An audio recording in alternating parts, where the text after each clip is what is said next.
Hi everybody, this is one of the big projects I'm working on right now with Hannah Packer at this beautiful residential home in New Jersey.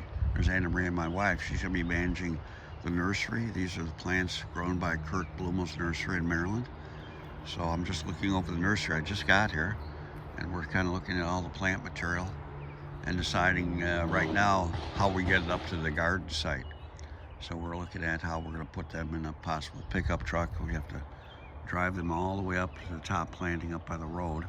So it's kind of getting logistics put together about how we're going to move the plants, get them up there. We do any pruning. We might do some pruning on them to get them to be healthier. I kind of think we'll be pruning about 50% of them to get them to in a position of health, basically. All right, well, I'll keep you updated on our progress. I just wanted to show you we're starting and what we're looking at. There's Hannah, the owner, and we'll keep you updated with the process. Right now, I'm going to start spray painting the grid on the beds. Well, we looked at the nursery of plants that are in the back. I thought I'd show you where the beds are and the style of the house. This is where the planting area is. You can see they've been mulched lightly. Plants will be planted through the mulch, and we go upgrade the avian walls up there, and that's the main road going by the house. So it's quite extensive beds, and we're gonna have large sweeps of grasses, and we'll have plants mingle in with the grasses. So it's a modestly simple planting too, coming all the way down. And then we'll go and look at the back of the home with a beautiful fire pit area. So this is the layout: the beds, driveway, meadows sweeping up to the top, grass meadows, and the main road. Okay, on we go to the spray painting of the patterns. Well, it's the second day of laying the patterns out. You can see I've got almost everything spray painted in. I had a few changes to make. They took a sidewalk out, so I had to tighten up the beds down here, so I had to make up 4 feet. So I simply just measured in from where it's shaded by the overhang and a little bit more shade extending about 4 feet from the overhang, and also adjusted pushing the beds out a little bit. It's nice to have large strips of grasses interplanted with liatris and echinacea, so I could easily stretch the patterns out. So that's where we're at right now. Unfortunately, it's drizzling, but it's hopefully not going to rain hard to wash the paint off. I think we're okay. So I've got to do the top part. I've got that portion finished. That's spray painted, ready to lay out. We'll be planting tomorrow. I've got to finish this today, and then I'm almost done there. So I still have quite a bit to do on the other side of the house by the fire pit, and I'll take you over there later. So on we go, and just hope it doesn't start pouring rain.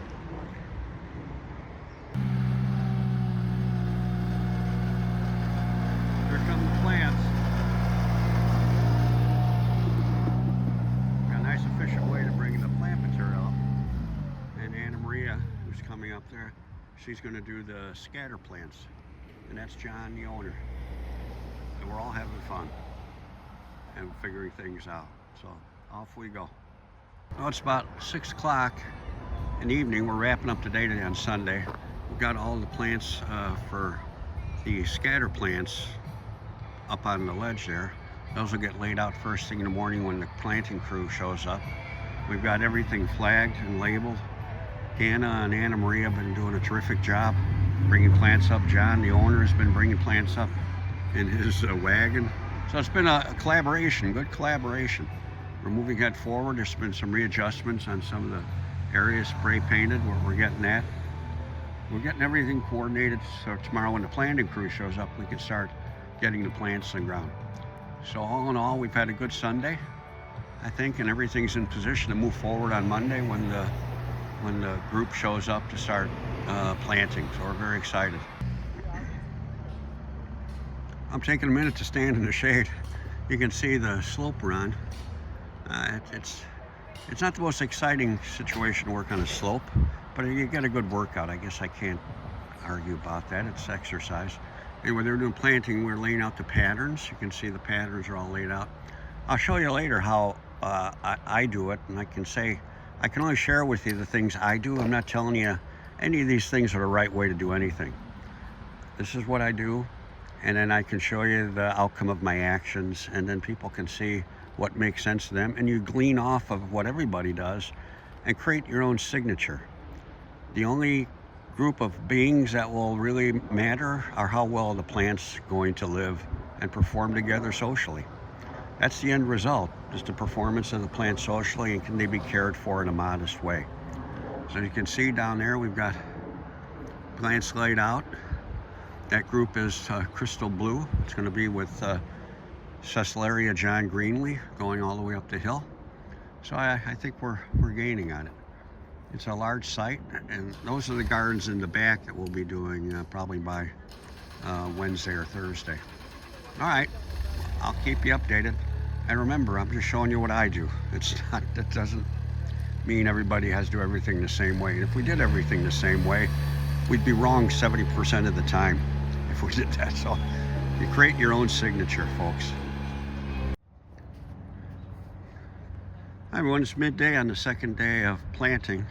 So we have most of the patterns you can see are planted. Hannah's filling in with the drifting of Deschampsia through the garden. And behind this is Panicum Shenandoah. We wanted to get ruby ribbons, but we have substituted Shenandoah with Echinacea purpurea alba and Liatris spicata coming through. And as you can see, a hillside was very strenuous to get up and down that hill 45, 50 times a day, but most of that's laid out, and the guys are planting right now. And we have it mostly rivers of grasses with Liatris moving through the rivers of grasses, and then some Salvia caridana mixed with some Provskia with Bouteloua is drifting through it. It's the Bouteloua from Brent. And right now I'm so tired I cannot remember the name. If you ask me many of the names of the plants here right now, I have no idea who they are. I'm just so tired. But I have an idea they're fitting into the patterns.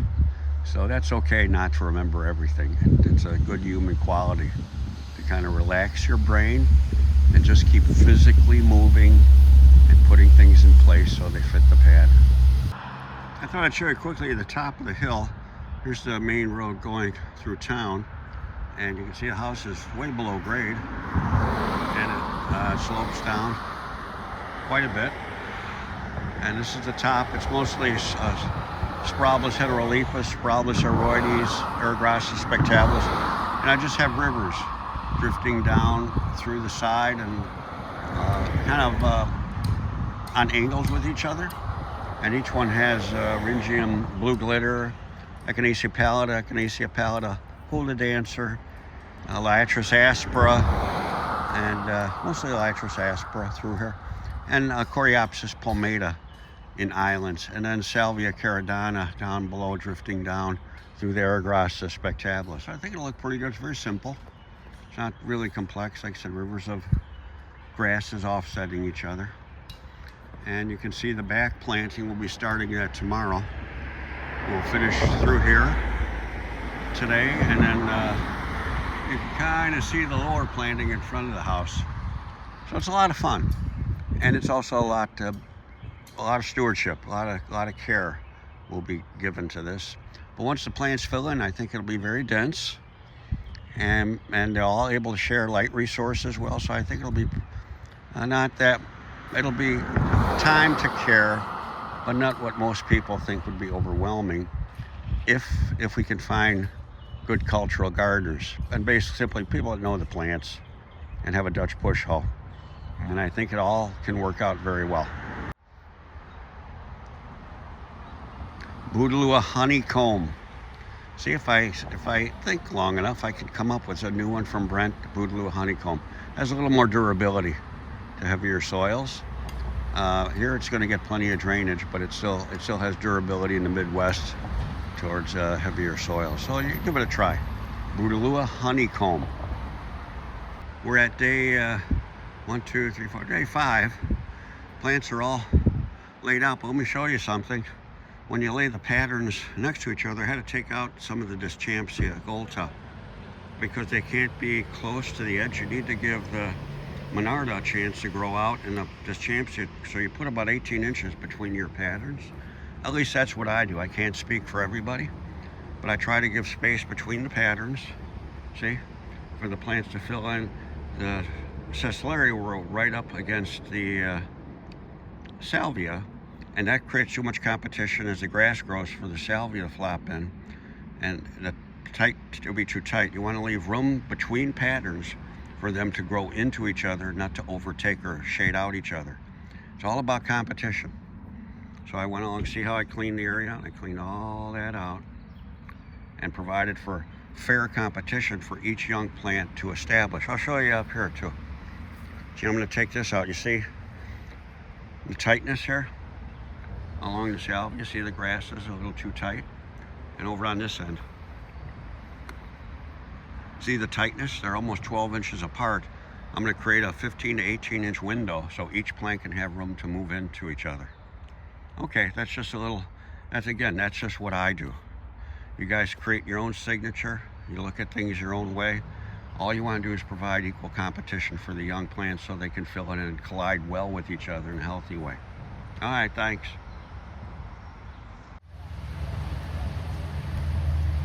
Hi, we're beginning day 5. I just shot a video about spacing from pattern to pattern.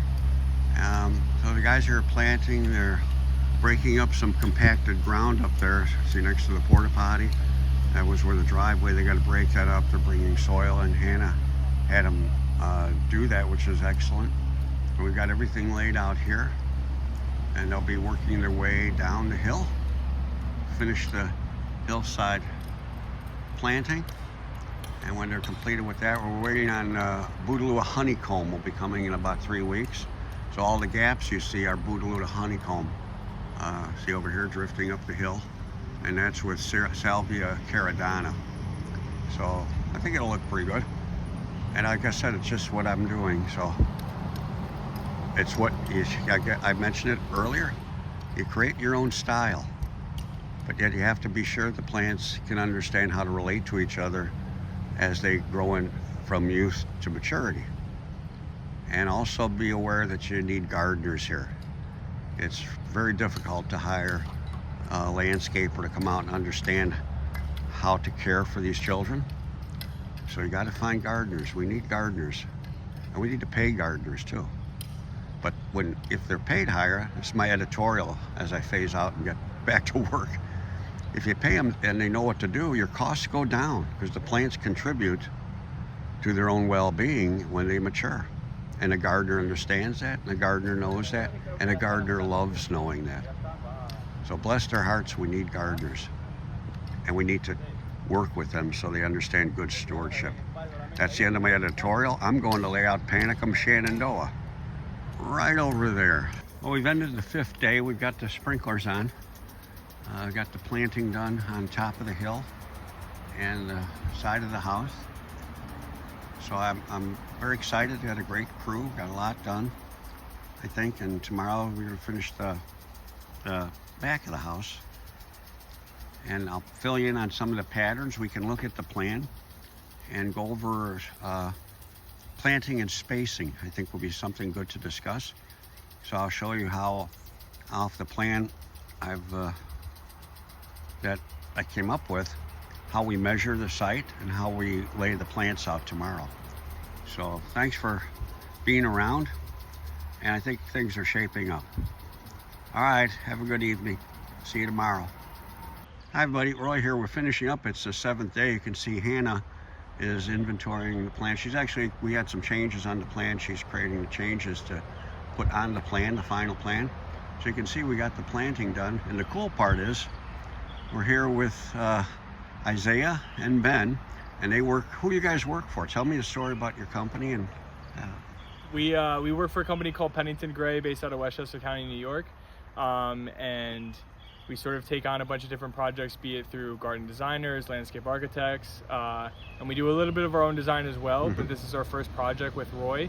And it's insane to think we got in like 15,000 perennials in roughly a week. There's a lot of plants. A lot of plants. We did some hill climbing too. The hill climbing, the grade is definitely killer, and that was definitely something that we learned very quickly, was just that the amount of, you want to lay the mulch down before, because it's hard to throw mulch over all those little one-quart perennials. So as we get to the hill here, all the mulch sort of pulled down to the bottom, right near this bluestone wall, and you just got to make sure you're getting good soil contact when you're planting into that ground. Right. Good. And no, it was honestly awesome. Roy killed it, and a big thing that I noticed that was helpful is if you have a couple plants that you can use to fill in gaps, and just knowing where those plants like to best be suited. When you have like an area where Deschampsia and Carex might not make the full connection, you can go in and just pocket in a couple plants. And I know in this case it was a lot of the Aringium, the blue glitter. So it's just been a super cool project. Super grateful to be a part of it. It's just been awesome. Well, your group was very consistent with how they moved through everything. Yeah. Your team, they were very. It was just like a tsunami. Yeah. Of planting. That's sort of what it felt like. Yeah, it was very good. Yeah. Okay, and Ben, how about you? What occurred to you through the project? So honestly, this is my second week working for Pennington Gray. Wow, good for you. Yeah. You got an awesome first project. Yeah, no, it's just crazy. I get to meet Roydiblik my second week in, and then see a project this expansive as 15,000. In my life, I've never planted more than probably 20, 30 plants in a day. And on this project, I was probably planting a couple hundred. So that's a big change. But I don't know, it's just really cool to see everything in the ground and see all the drifts and your filler plants here and there, and like your masses, and how everything kind of blends together. You're working on irrigation now, right? So today we were just setting up all the sprinklers, make sure everything's getting hit, everything that was planted. We want to make sure it gets deep watered and those roots can kind of set. Right, first watering is the most important. Yeah, right? Yeah. That's We're hoping for some rain today too, hopefully later. Lord bless us. You never know. Rain, but You never know. But no, it's a very cool project. Nice people to work with, and the homeowner, he's been great. He's been. And we'll talk to John. Yeah, exactly. He's been great. He's super provided us project. with water, food, and everything. So I have no complaints. I've had a great time. Yeah. My second. Well, I want to thank all you guys, your whole team. Yeah, no, Thank you. thank you. For all the Seriously, energy you put in, and we got a lot done. Yeah. Actually, there's a lot of planting, and it looks very cool right now. We got a good start. Excellent. All right, Thank thanks you, guys. Thank you. Okay, now we're in the back of the house, and you can see we got everything planted. And this is John. John is the owner, and I have to say, John contacted me about 3 years ago. He first contacted Pete, right? You called Pete. Yep. And Pete said call Roy, which was very nice of Pete, because it's a wonderful opportunity. And talked to John about 3 years ago, and you got a lot going on, John. You have a lot going on since we've been here. Why don't you share with everyone what's happening and what you're feeling? Oh, they finally came that we're done with planting, but it's built a house on the property and been working on the planting with Roy and Hannah for 3 years, and never thought I'd see the day that it would come. But It seemed to take a while, but it's here. Yeah, we got and 14,000 or 15,000 plants. And you got a lot to steward. There's a lot of care that needs to go into. And I have to say, you're prepared. I've never seen a more active owner involved in the planting, the layout. John was laying plants out with us. Every aspect of the planting, you've been involved. Yeah. It's nice to see how everything's done. It's a little overwhelming, the process it takes to lay everything out, to bring everything onto site, and to categorize everything, then to put it where it needs to, then dig it in, and it's impressive. Yeah, and it went 7 days or so. 7 days, yeah. It went quick. And here, and this is Hannah. Hannah, I contacted her immediately after I talked to John to get the local knowledge. And I've known Hannah, worked with Pete and with Hannah on different projects. So Hannah, how you feel now that we're this far? I was honored to be included in your project and collaborate with you. I dealt mostly with trees and shrubs, and I was. You laid everything out here. You selected with John Yes. too. You both went to nurseries. John accompanied me to every nursery where we bought plants, and he didn't like some plants, so we decided not to use them. We should only use things that the client likes. This is my first client ever who is very actively involved, really appreciates it, and is hands-on. Most of That's my true. clients are totally uninvolved.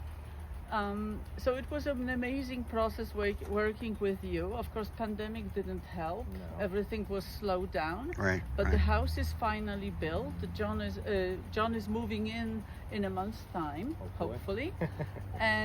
But the garden is here, and it all happened in 7 days. And maybe sometimes I was very nasty to people and trying to get them to move faster, because I was really concerned. Are we going to get those 15,500 plants in the ground?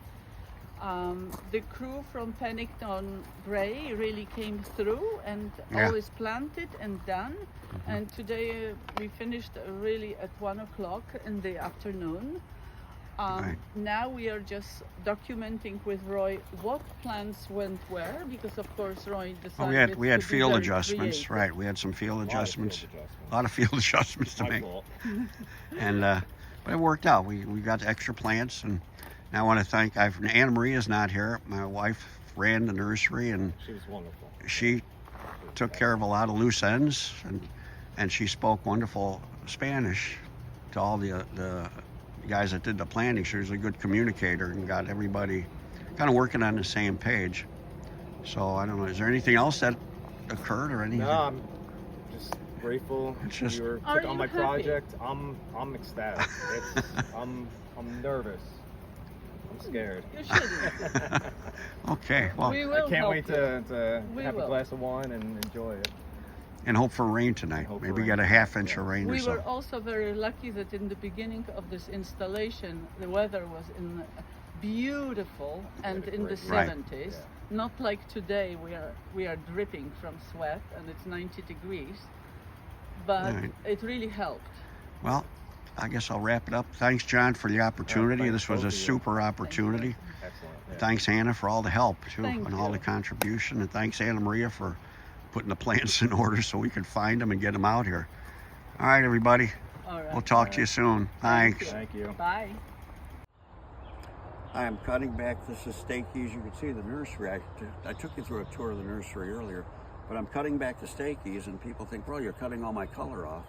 I am cutting the flowers off. I'm taking out a reproductive stage. I'm putting the plant back in the vegetative stage, and it's all about the good start. It's not about how can I have color and enjoy something right now. And a lot of people want that. They want the right now. We're looking at the future and moving into a healthy future. And it makes the plants easier to plant too. With the irrigation coming on, with the need for watering, the plants won't mat on top of each other when the water pushes the stems and flowers down to the ground. And at that time, we're messy too. So here's what I'm doing. I'm taking hedge clippers.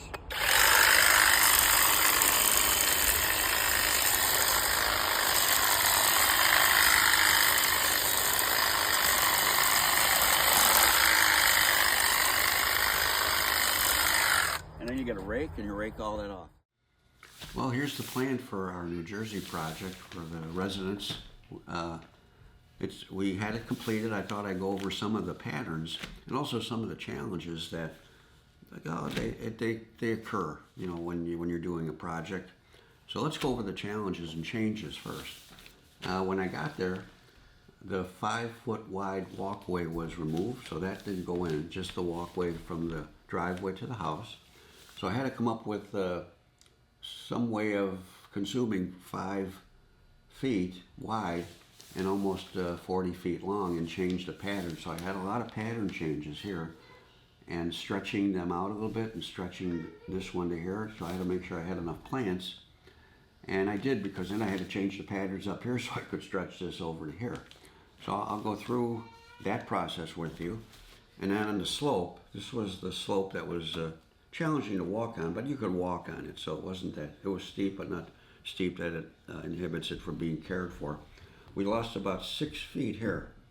So I left this bed out here of the Eragrostis spectabilis and the Bouteloua, and then I just condensed these beds together. So I had extra Eragrostis and Bouteloua I could use in other areas to make up for that difference in loss of space. So it actually worked out.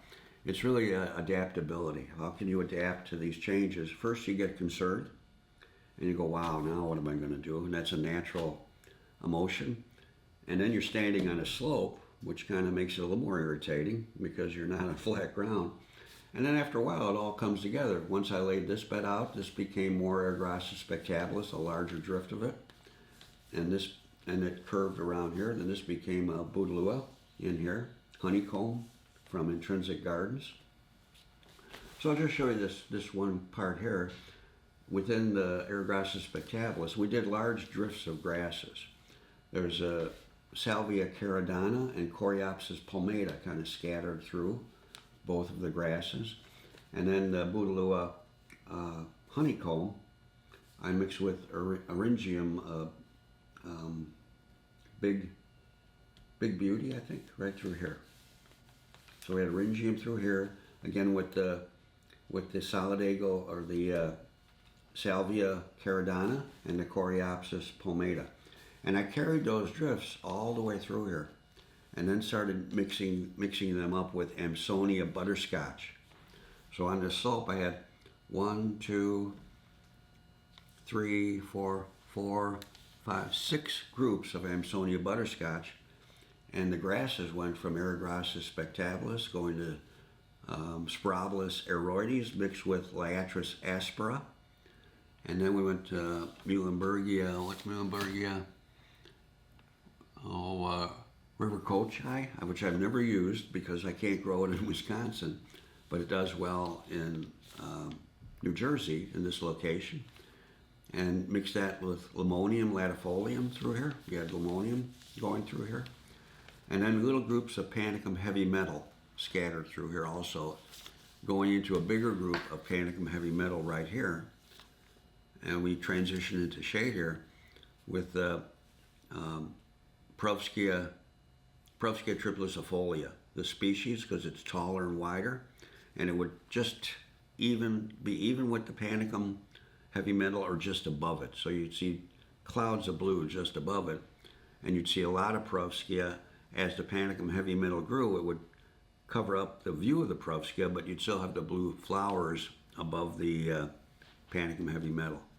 Plus we put a little larger groups of Provskia in too to show that, so it would be clearer to see. So those are some of the patterns that we had up here. As we went down the slope, I used more Muhlenbergia and then repeated that with Bouteloua honeycomb from Brent and put the Eryngium in both of those beds. Again, Coreopsis palmata, Salvia caridana. And then as we went down into the shade, used a Hecanicloa in a large group here, beautiful combed look going into the woodlands. And then Carex divulsa as it drips down from Spiralis heterolepis. So it's a grass textural look going down towards the end of the bed. And again, that slopes down to his retaining wall right here. So those are some of the patterns. Again, you see large sweeps of grasses, a repeat of Salvia aeroides, Eragrostis spectabilis, large group of Bouteloua honeycomb, more Eragrostis, then little islands of Provskia to match that. So Provskia here, Provskia here, Provskia here, and then it picked up in that larger plane of Provskia with the Panicum and Provskia over here. So it's kind of zigzags through. So it's kind of musical in a way. You're taking notes, you're putting notes together, whole notes, half notes, and you're creating a rhythm. And again, it was a little challenging to plant for the group, but they did a good job working their way down the slope. Actually, they went down the slope as they planted. Okay, let's take a look at the house. We'll get to the challenging part next, but really I just started with larger groups. Coreopsis zagreb, Monarda bradburyana, Salvia crystal blue, and Ceslaria John Greeley. But then, you know what? I made a field adjustment. I have Salvia crystal blue here. I didn't like the blocky look. I liked it when I did it, but then when I got there, that's too blocky. So I took Salvia John Greenlee and I spaced that in between, Ceslaria John Greenlee. I spaced that in between the Salvia Crystal Blue. So I had a nice, very nice mixture of the two flowing together. And I had to take some more, I had to get Salvia John Greenlee from the back of the house. So I used a little more here than I needed to. But in the back of the house, I realized I could use more Ceslaria because they moved the fire pit 12 feet. Let me just show you quickly. See, the fire pit got moved over about 12 to 15 feet. So when I got there, this is what I thought it would be on the plan. When I showed up, it was 15 feet over.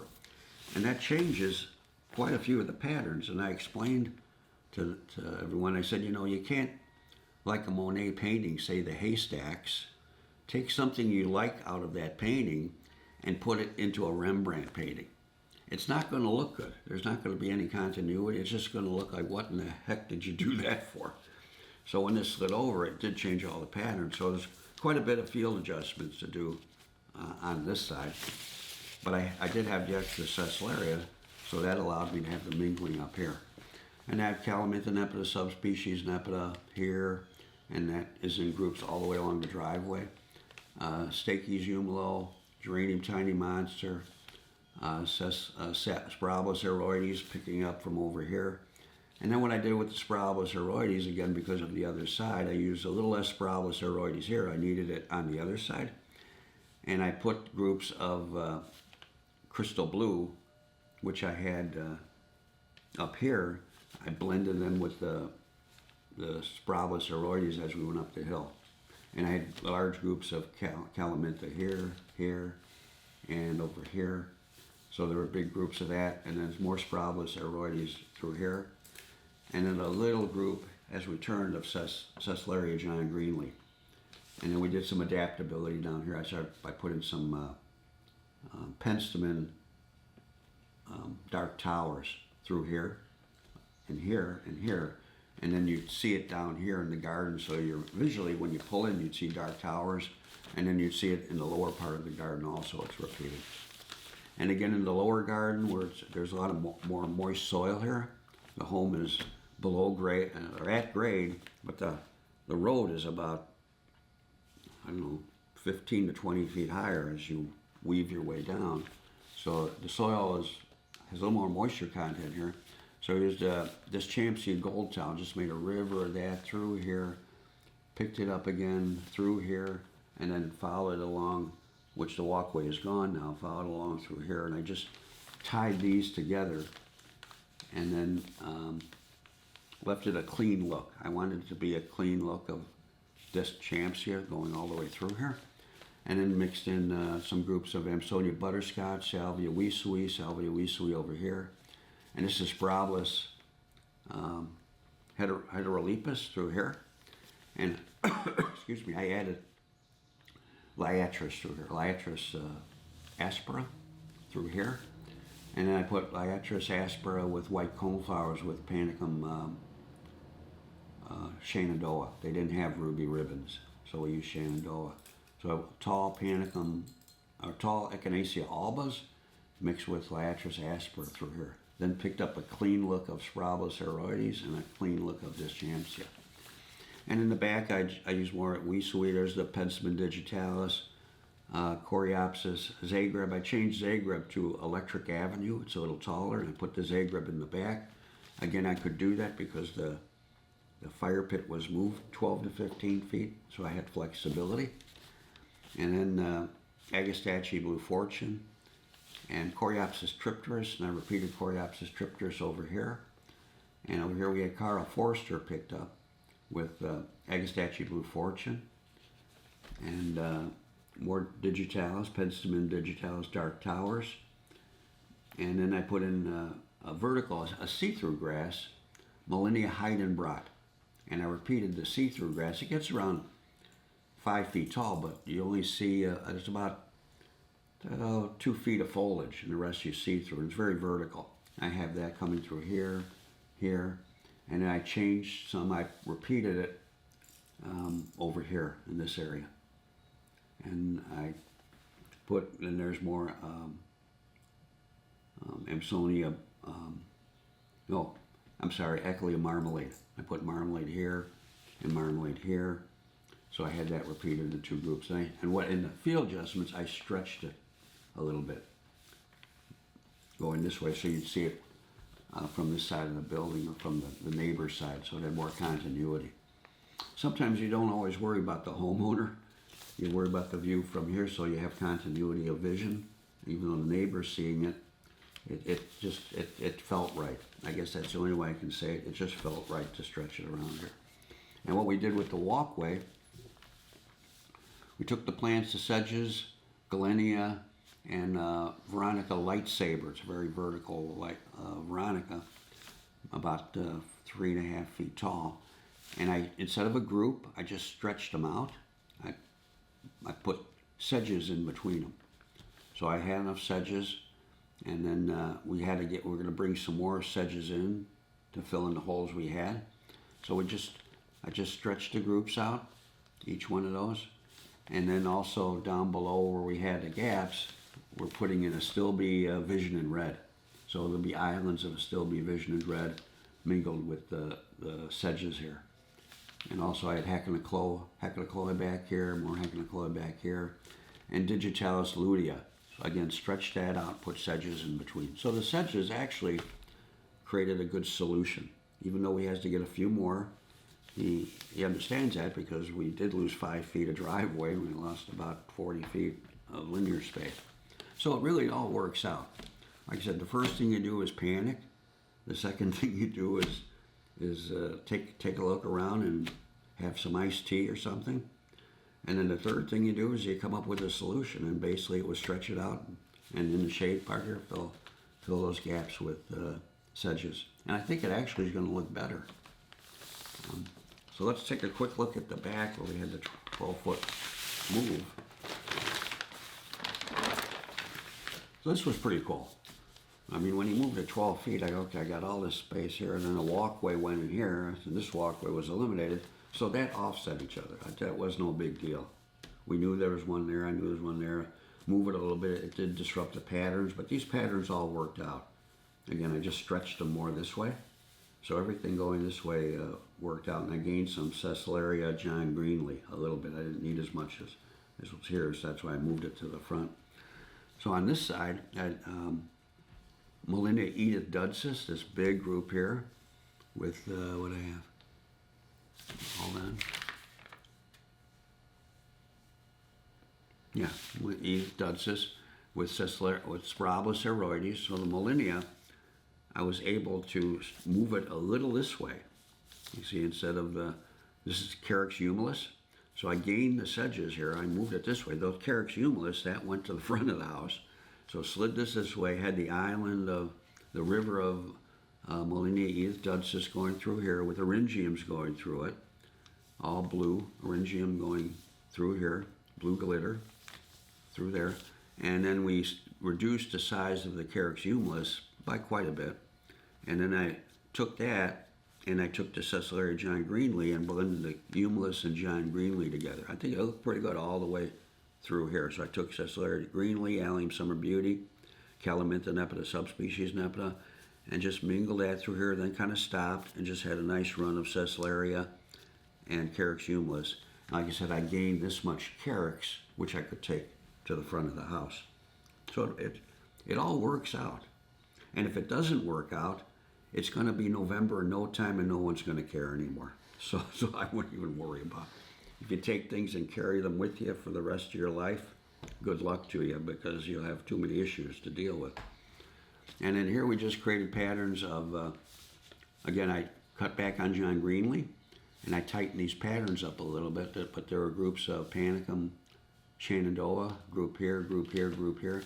And in between that, I put Stakey's Summer Crush from Intrinsic, from Brent. It's a tall Stakey's, very vertical, has a great look to it, with aster, what aster did I? Hold on a minute. Little Carlo, Astra Little Carlo, I'm sorry. Had that here and here. There's a nice puff of blue in the fall, very small flowers. And we pruned it so it would stay a little bit shorter. And I showed John how to do that. So that was nice with the switchgrass and the summer crush drifting through there in islands of the Astra Little Carlo. And then Penstemon digitalis, I had that scattered through here along with the river of Molinia. And then inside that, I lost this, the Provskia and the Latris aspera. So I just took that and we made the beds. This bed line came out about 12 to 15 feet, and I shifted all that over here and took this and moved this up here.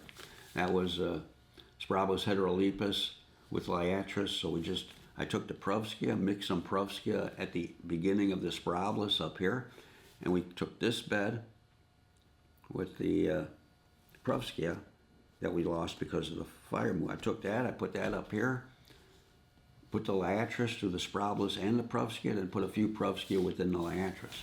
And actually that worked out, I think, better too. And it wrapped right around the panicum. So it was a repetition of those patterns. And then I did groups of, Edith does this here. You want to see flow of grasses, a nice flow of grasses. And then we had Stacys, a big group of Stacys, Agastache, Blue Fortune. And so that kind of ended the garden here. And it turned out nice. The larger groups curving up here, the mingling groups of grasses and Provskia and Liatris. And then this all worked out pretty good because we just took the sidewalk from here to here. So all these patterns, again, were easy to do. You know, Calamir's Blue Star, Calamintha nepa, subspecies nepa, in larger groups, more block plantings here. So they're easily identifiable, and the larger groups are appealing to people. The mingle is appealing, but sometimes I over mingle because I like it a lot. But the blocks I have value because it's easy for people to see a larger group of plants and identify with that as beautiful. So all this worked out pretty good. And it was just a repetition of plants through here. So that's about it. Yeah, it was a fun job, a lot of fun. The contractor, as you can see on the videos, they were great to work with. The owner was terrific. He helped lay out plants and plant. In fact, he's going to finish planting the Bouteloua honeycomb, which will be coming in about 2 weeks. He's going to lay it out himself and plant about 500 plants himself, and that's the owner. And what's cool about it, he's doing it, you know why he's doing it? He's not doing it to save money. He's doing it because he enjoys it. He's looking forward to it.